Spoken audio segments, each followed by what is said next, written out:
Welcome to another Mustad tips and trick. When dressing your dorsal wall, to make sure that you don't overdo it, whenever you do your perimeter dressing on the ground surface side, we put a beveled edge all the way around the foot, so we know we've got a nice symmetrical foot, or as symmetrical as we can possibly make it.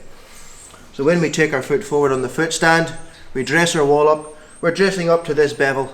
That way we know we're not overdoing it or underdoing it.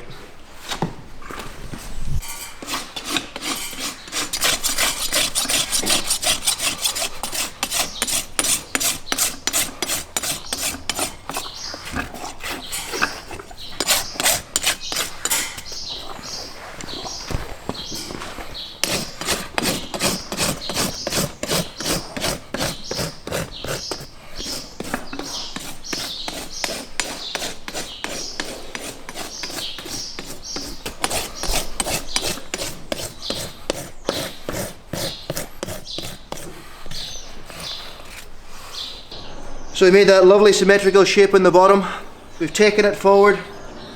We've used that bevel that we created on the bottom and dressed our flares down to that bevel to keep the shape as best we can from what we achieved at the bottom.